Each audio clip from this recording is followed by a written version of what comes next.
Okay, this is meant to be a quick notes that you were taking the other day in class.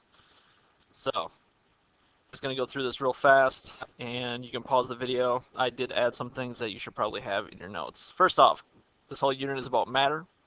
So as far as classifying matter goes, first off, matter on its own is anything that has mass and takes up space. And matter can be solid, liquid, or a gas. At the bottom here, we have 3 particle diagrams. We use these a lot in chemistry to model the structure of matter. The first one is a particle diagram for a liquid. As you can see, the particles are closely together and they are disorganized. They're kind of all twisted and turned in different directions. B is a solid, which has a very organized structure, rigid. Those particles are not moving around past each other. And then in C, we have a gas where the particles are very spread out and act completely independent from one another. There are 3 classifications of matter. It can be element, compound, or a mixture. An element is a substance that is made up of only one kind of atom. And at the right here we have the picture of diamond. Diamond is made up entirely of carbon atoms. Some other examples of things that would be considered an element: graphite in your pencil, that is also made entirely out of carbon.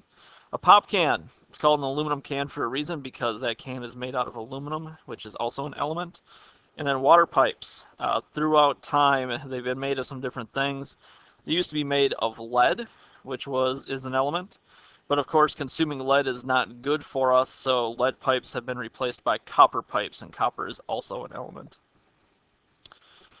Next, we have compound or a molecule. This would be a substance that is made up of different atoms that are chemically bonded together, such as seen on the right here. We have oxygen, carbon, and hydrogen atoms that have bonded together. When you have a compound or a molecule, all of the elements in the compound exist in a whole number ratio. So for example, this thing that we see on the right here is a molecule of aspirin. It has the chemical formula C9H8O4. That means every molecule of aspirin that is out there contains 9 carbons, 8 hydrogens, and 4 oxygens. And they're all bonded together like we see on the right. Another thing about compounds and molecules is that the compounds formed from different elements have different properties than their individual elements do. Aspirin, you take it if you have a headache or something like that. Oxygen, carbon, and hydrogen. We breathe oxygen to live, but it doesn't cure a headache. If you eat your graphite in your pencil, it's also not going to cure your headache, and I don't suggest you try that. And then hydrogen gas, don't really want to breathe that either. So the aspirin, when it has those proportions of those elements combined in the way that they are, it has its own unique set of properties, different than the individual elements. Now, we could classify those elements and compounds as pure substances. A pure substance is a sample of matter that is made up of only one type of substance. So you'd only have one kind of element present in that sample, or one kind of compound present in that sample. And then we have mixtures. A mixture is any sample of matter that is made up of more than one type of substance. Now, one common misconception is that compounds and molecules are actually mixtures. They are not. Okay?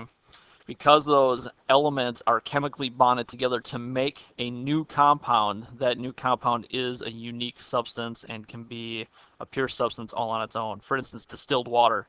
Distilled water is hydrogen and oxygen atoms bonded together to make the water molecule. That container only has water molecules in it, and so it is a pure substance. When we're talking mixtures, we're talking about more than one element that might be combined together, not bonded together. So for instance, air. The air that is around us is primarily a combination of elemental nitrogen and elemental oxygen. So the air is a mixture. Something else that makes something a mixture is if it has multiple compounds as a part of it. There are 2 classifications of mixtures, homogeneous and heterogeneous. A homogeneous mixture, each sample of the mixture has the same proportions. A couple of examples that I like, because there's stuff that we are familiar with. A sugar cookie. Every bite of a sugar cookie is exactly identical. So even though the sugar cookie is made up of, say, butter, sugar, flour, different substances, because it is all uniformly distributed and each bite of the sugar cookie has the exact same proportions of each of those ingredients, it is a homogeneous mixture. Kool-Aid is the same way. You got the water, you got the Kool-Aid, you got the sugar. Stir it all together, homogeneous. Every glass is exactly the same. A heterogeneous mixture, on the other hand, is one where you have an uneven distribution of parts. So for instance, pizza. If you get a pepperoni pizza, not every slice of the pizza has the same amount of pepperoni on it, the same amount of cheese, the same amount of sauce. So therefore, it is heterogeneous. Chocolate chip cookies are the same way. Some cookies have more chocolate chips, some have fewer. Not every bite's going to have the same amount of chocolate chips in it. And so there you don't have the uniform distribution of all the different parts, which makes that a heterogeneous mixture. So when you're looking at examples, such as in the picture here, the girl's shirt is made up of cotton and polyester fibers. It might look like it's uniformly distributed, but under the microscope we can see that it's not. And so it is heterogeneous. Next, if we go clockwise, we have the vinegar, which is a homogeneous mixture of acetic acid, which is the vinegar molecule, and then water, which dilutes it down. Then we see next pure substance, which is the glass of water. It only has the water molecules in it.